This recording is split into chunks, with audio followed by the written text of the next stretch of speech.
What is going on, everybody? It's the Fonz, and we're back again for the final episode of this year's Mae Young Classic. The Mae Young Classic 2018, of course, ends this Sunday at Evolution with the finalists going one-on-one against each other, and we had four very good, talented women to decide that.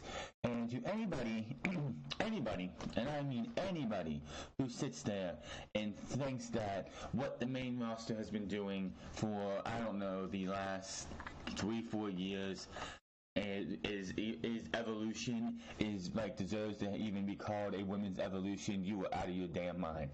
When we have Nikki Bella, one of the cornerstone reasons why the women needed to evolve, is in a prominent role at this Sunday's pay-per-view and is in a title match. That's not evolving. That's not evolving at all. Ronda Rousey is not evolving the women's evolution. What we saw last night is evolving the women's evolution. These two matches were great. The women of NXT are the evolution, whereas the women up top in the main roster are just evolving and doing absolutely nothing. We had Meiko Satamoura versus Toni Storm and Rhea Ripley, who was not supposed to be in the semifinals, but due to an injury to Tegan Nox, found herself in a prominent role to take on Io Shirai, and in my opinion, it was a better take for Io Shirai to go up against a Rhea Ripley than Tegan Nox, because it would have just been four baby faces in the final four, and that's just a little too much in my opinion. I believe that this was the best outcome for the entire tournament, because it was a rumor that Tegan Nox was going to win the entire thing had she not got injured, but what can you do about that? Nothing. So I have no problems with this match. Like, they did great, but the first match, of course, was Meiko Satamoura versus Toni Storm. And a couple weeks ago, I did say that the best match of the card at the time was Meiko Satamoura versus Mercedes Martinez, and that match had just been trumped by Toni Storm versus Meiko Satamoura. And when we look back at this entire tournament, and you want to name the top 5 matches, and I'm not going to do a top 5 match because we don't have any, because the tournament is not over until Evolution, and Toni Storm and the winner of these two matches could have an excellent match. But Meiko Satamoura will be 3 of the top 5. That'll be this match, her versus Killer Kelly, and her versus Mercedes Martinez. Her match against Lacey Lane was her only down match of the tournament out of all 4. So, yes, Meiko Satamoura, a hands down MVP of the tournament, no doubt about it. Let's see, we did do a little bit different here, but yeah. Toni Storm versus Meiko Satamoura. Toni Storm gets some stiff shots in the early parts of this match, then some headbutts. Those headbutts look nasty. What is it with the British or the British wrestlers from Drew McIntyre to Aussie and British and whatever? What is with Drew McIntyre and Toni Storm and others like that? Just using their headbutt, using their head to hit somebody with their head. It is definitely not good for your long-term health, and you just had WWE get done with this lawsuit for concussions, and you're going to sit there and do this. It's just, why?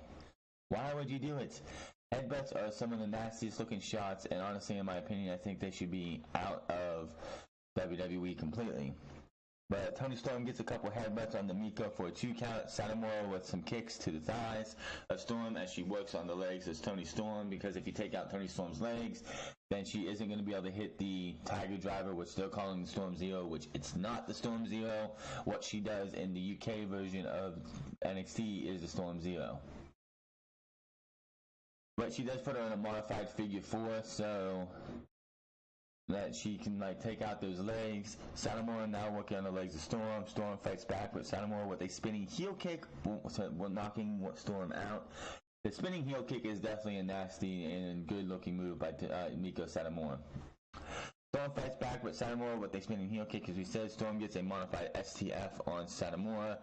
Meiko, yeah, we get a huge Meiko chant from the crowd. The crowd was like just loved Meiko Satamoura this entire tournament, and they did do this in 2 nights, of course. As the first round was the first night, and the second, third, the final few rounds up until the finals was the second night, and the crowd just absolutely loved Meiko Satamoura this entire show. Storm on the attack, now a fisherman suplex for only a 2 count, a Mae Young Classic chant from the crowd because this has been awesome. Stiff kicks from Storm, but Satamoura gets up and kicks herself. She was like doing her impression of a Hulk up when Meiko got hit with a couple stiff kicks. Definitely some crazy stuff. Satamoura with a Death Valley driver for a 2 count. Tiger driver by Storm for a 2 count. This is awesome chant from the crowd. Scorpion kick to Storm, but she kicks out at 2. Everything Meiko is hitting Storm with, Storm is kicking out of. She goes for another Death Valley driver. Storm reverses that into a Tiger driver for a 3 count. Toni Storm moves on to the finals.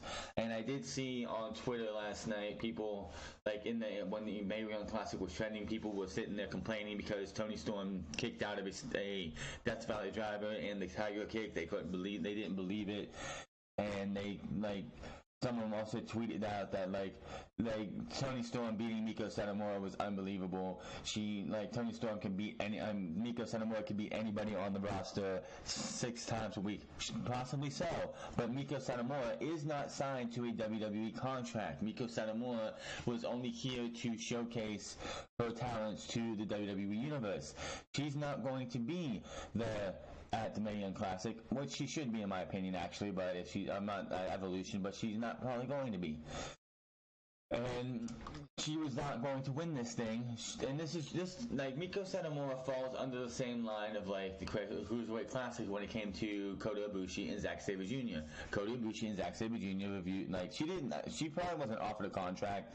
She was just brought in as a special talent for this, but at the Cruiserweight Classic, Kota Ibushi and Zack Sabre Jr. were supposed to be your finalists, but neither one of them wanted to sign a WWE contract.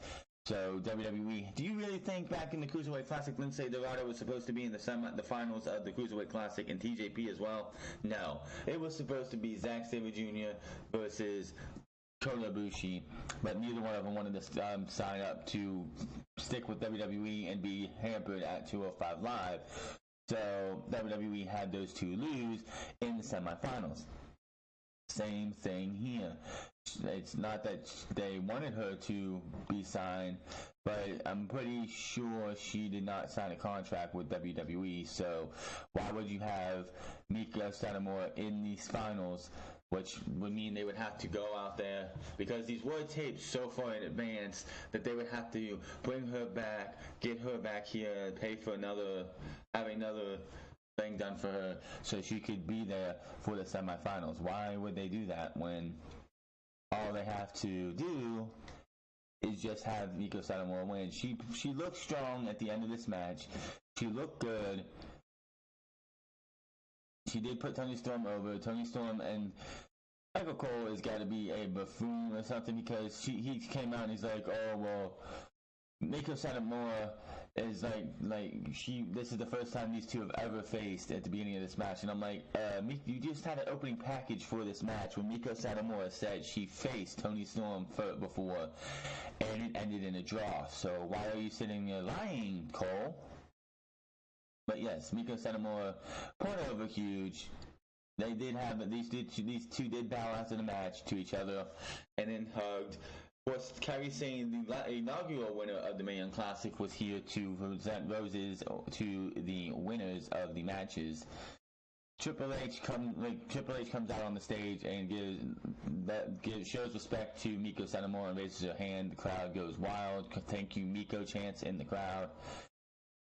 Then Toni Storm gets on the mic because they ask her how she feels about making to the finals after, making it to the semifinals the year before. And she is just like all crazy. She's all happy the fact that she is going to be on to her ways to the finals. And she couldn't have done it without the fans. And it's definitely going to be interesting to see what happens with her this year. We do have Meiko Satamoura, as I said, was the MVP of the Mae Young Classic, and it is going to be fun to see what happens with the Mae Young Classic finals. Outside of the Mae Young Classic, the two NXT Women's Championship matches, if the NXT UK Women's Championship match is on the line, and the Women's Championship from SmackDown Live, the rest of Evolution I really don't care about, so we'll talk about those on Saturday. Io Shirai versus Rhea Ripley. Rhea Ripley just here because of what happened to Toni Storm, not Toni Storm, but to Tegan Nox. Anyone should have known that Tegan Nox was not going to lose, was supposed to be here. It was supposed to be Tegan Nox and not Toni Storm. But not Rhea Ripley. Unfortunately, Rhea Ripley was the only one. She was in the right place at the right time with that injury. Things happen, and we must move on. Shirai versus Ripley was an interesting match. Io Shirai got her ass kicked for a good majority of this match. You had Ripley just tossing Shirai around early. Shirai with a big drop kick though. Ripley gets in control. Shirai laying in the punches and taking it to Shirai. Shirai definitely sold and made Rhea Ripley look like a complete badass with how much she sold for this woman. It was definitely it was definitely a good match between these two. And in my opinion, as I said this before, was better for Io Shirai to go up against Rhea Ripley than anything else. Ripley with a stalling suplex gets a 2 count, then tries again, gets another 2. Shirai finally gets some offense on and lays in the elbows to Ripley. And those elbows look stiff as can be. Shirai reverses a powerbomb into a Hurricane Rana pin for a 2 count. Shirai with a suicide dive. Both women are down on the outside. Shirai barely beats the 10 count. And the way that Shirai beats the 10 count, I really hate, because it takes away everything, because she's laying down, taking a rest, waiting for the referee to count to 8, and then she pops right back up and jumps right into the ring. And it's like, really? I honestly hate that. I honestly hate the way that is done. It takes away from the effects. I mean, if you want to fight to get back in the ring, okay, but seriously, definitely not my favorite way for somebody to get back up in the ring. It's like, oh, I'm dead till 9, and I got this superhuman strength to get back into the ring, and then I have to automatically sell it again. That just, it always irks me. I don't know why, it just always irks me with that fact. Shirai hits a 619 and a drop kick, only gets her a 2 count. I would say, this would be awesome somehow to see Io Shirai and Rey Mysterio in a mixed tag team match where they both hit stereo 619s on the ring. It would be just, I think, awesome and be a cool moment to see. And I'm sure it would also be something that Io Shirai, who is a fan of Rey Mysterio, would love to actually do in her career before, she calls it a career, is to wrestle a match with Rey Mysterio and do it. It would probably just be one of those things that would be awesome to see. She goes for the Asai moonsault, but Rhea Ripley stops that, hitting Rhea Ripley with a massive superplex off the top rope. But it's all for naught as a Meteor later on in the match, then a Asai moonsault for the 3 count, and your winner and your finalist is Io Shirai. Post-match, Ripley gets her hands raised by Triple H on the ramp. She has been endorsed by Triple H, and I'm sure she's going to be part of NXT UK. And probably part of that, I believe she was in the Women's Championship tournament for the UK title, because they did point out there who was in the UK title tournament for the women, which was a 2-night tournament. We also see Io Shirai with her best friend, who is, of course, Kairi Sane. Because Kairi Sane was there, they have a nice moment, and then Io Shirai says thank you for everyone, says she's going to win, and she is going to win at Evolution. So I'm looking forward to that match of Evolution, and that's about it. Like I said, the 4 matches that I want to see is all I want to see at Evolution. I don't care for anything else, but Evolution only has a few good matches, but that's about it. But that is NXT. I'm not NXT, but the Mae Young Classic. We are done with the Mae Young Classic. Of course, next week, barring anything else, NXT will probably be taking over this time slot while NXT UK takes over the NXT time slot. Because I honestly don't like doubling videos on the same day. It's not, it just takes away from one viewership from the other. So NXT and then at NXT UK on Wednesdays and NXT on Thursday mornings will be things going through. But if you're looking forward to Evolution, let me know in the comment section below. I'm really not. Make sure to find me on Twitter at TheFrance. Find me on twitch.tv/TheFrance08. And the Mae Young Classic has finally come to its end. It was a great tournament. There were some matches that were downers, matches that I really didn't care for. Then we had matches like we had tonight. Again, MVP of this entire tournament was Meiko Satamoura. Nobody, and I bet you nobody, went into this tournament expecting anything from Meiko, and she put on 3 of the best matches of this entire tournament from Killer Kelly, Mercedes Martinez, and Toni Storm. When you look back at this, and we're not going to do a top 5 until Evolution, I might do a top 5 matches of the tournament when we get down to it after Evolution, because that match still needs to happen because it is the finals of the tournament. So we will have to wait and see what happens with that match. But until then, 3 of the 5 matches so far are Meiko Satamoura versus Killer Kelly, Meiko Satamoura versus Mercedes Martinez, and Meiko Satamoura versus Toni Storm. We also have, I'd have to look back at all the other matches to see which ones were best. But for now, the top 3 for me are Meiko Satamoura versus Mercedes Martinez, Toni Storm, and Lacey and Killer Kelly. Her match against Lacey Lane was nothing like these other 3. But that is going to be all for now. We will talk about this on Sunday night, as it is one of the few matches I will talk about this Sunday.